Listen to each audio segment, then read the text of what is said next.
Kozhikode amoebic മസ്തിഷ്ക ജ്വരം ബാധിച്ച് ചികിത്സയിൽ കഴിയുന്ന 14-കാരന്റെ ആരോഗ്യനിലയിൽ പുരോഗതി. തിക്കോടി സ്വദേശിയായ കുട്ടിയെ ഐസിയുവിൽ നിന്ന് മാറ്റി. തിക്കോടി സ്വദേശിയായ 14-കാരന് കഴിഞ്ഞ വെള്ളിയാഴ്ചയാണ് അമീബിക് മസ്തിഷ്ക ജ്വരം സ്ഥിരീകരിച്ചത്. രോഗലക്ഷണങ്ങൾ കണ്ട ഉടനെ കുട്ടിയെ കോഴിക്കോട്ടെ സ്വകാര്യ ആശുപത്രിയിൽ പ്രവേശിപ്പിച്ചിരുന്നു. രോഗം സംശയിച്ചതിനാൽ അതിനനുസരിച്ചുള്ള ചികിത്സയും കുട്ടിക്ക് നൽകി. ജർമ്മനിയിൽ നിന്നെത്തിച്ച മരുന്നുൾപ്പെടെ 5 മരുന്നുകളാണ് 14-കാരന് നൽകിയത്. നേരത്തെ ചികിത്സ നൽകിയതിനാൽ ഗുരുതരാവസ്ഥയിലേക്ക് പോകുന്നത് തടയാനായി. തുടർ ചികിത്സയിൽ കുട്ടിയുടെ ആരോഗ്യനിലയും മെച്ചപ്പെട്ടു. ഇതോടെ കുട്ടിയെ ഐസിയുവിൽ നിന്ന് മാറ്റി. ഒരാഴ്ച കൂടി ചികിത്സ തുടർന്നാൽ രോഗം പൂർണ്ണമായും ഭേദമാകുമെന്നാണ് ഡോക്ടർമാരുടെ വിലയിരുത്തൽ. പയ്യോളി നഗരസഭാ പരിധിയിലെ കാട്ടുകുളത്തിൽ കുളിച്ചതിന് പിന്നാലെയാണ് 14-കാരന് രോഗലക്ഷണങ്ങൾ തുടങ്ങിയത്. അത്യപൂർവമായി ബാധിക്കുന്ന അമീബിക് മസ്തിഷ്ക ജ്വരം സമീപകാലത്ത് കൂടുതൽ കണ്ടെത്തിയതിൽ ആശങ്ക ഉയർത്തിയിരുന്നു. കഴിഞ്ഞ 2 മാസത്തിനിടെ 3 കുട്ടികൾ രോഗം ബാധിച്ച് മരിച്ചതും ആശങ്ക ഇരട്ടിയാക്കി.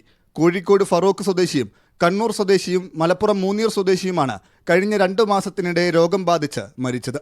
മീഡിയ 1 കോഴിക്കോട്.